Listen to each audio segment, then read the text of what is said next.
LeBron James at mga Lakers fans, yan ang ating pag-uusapan. Final seconds. Bryant for the win. Bang! LeBron James sinabi naman sa kanyang post-game interview na syempre naman daw importante din sa kanila ang pwestohan sa standings. Na bawat laro niya daw ay mahalaga para sa kanila. Pero kung saan ka nga daw babagsak ay hindi mo daw pwede laruin ang nakaraan.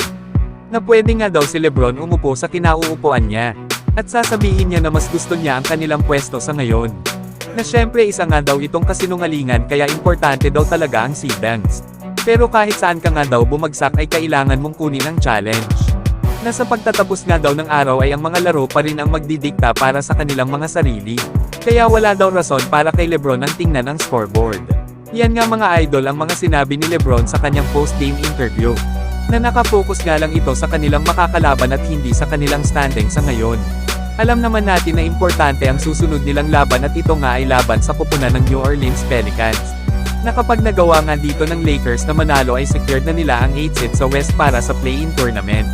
Lalo at may record sila sa ngayon na 46 wins at 35 losses. Na kung sakali naman na matalo sila sa New Orleans Pelicans ay possible naman silang bumagsak sa 9 seed or 10 seed. Depende na nga lang kung maipapanalo din ng Sacramento Kings at Golden State Warriors ang kanilang mga laro. Lalo at lamang sila sa Lakers sa tiebreaker. Na kung masisecure nga ng Lakers ang 7 seed sa playoffs ay possible na maaalinman sa Minnesota Timberwolves at OKC Thunder ang kanilang makakalaban. Nasa ngayon ay triple tie sa number 1 seed ang mga kupunan ng OKC Thunder, Minnesota Timberwolves at Denver Nuggets. Kaya abangan natin sa Lunes mga idol kung sino-sino ba talaga ang magkakaharap sa playoffs at sa play-in tournament.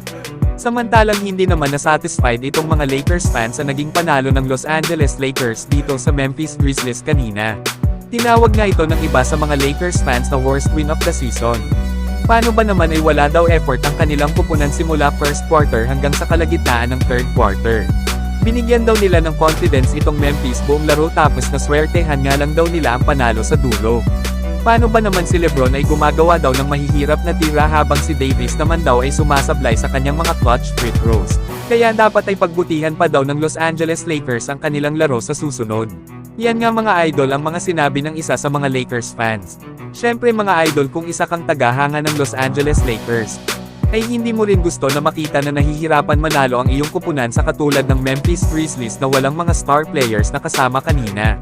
Hindi katulad ng sa Los Angeles Lakers na almost complete lineup na ang gamit nila at nagbalik pa si Anthony Davis. Kaya kung baga ay easy win na sana ito para sa Lakers. Alam naman natin na malapit nang magsimula ang postseason na kung saan ay mas mahirap at mahigpit na ang mga bantayan at laro dito. Kaya mas kampante sana ang mga Lakers fans kung makikita nila ang performance ng Lakers na dominate nila ang bawat laro nila bago magsimula ang play-in tournament. Kaya tingnan natin sa magiging laban nila sa New Orleans Pelicans sa Lunes. Kung naka-playoff mode na ba ang Los Angeles Lakers.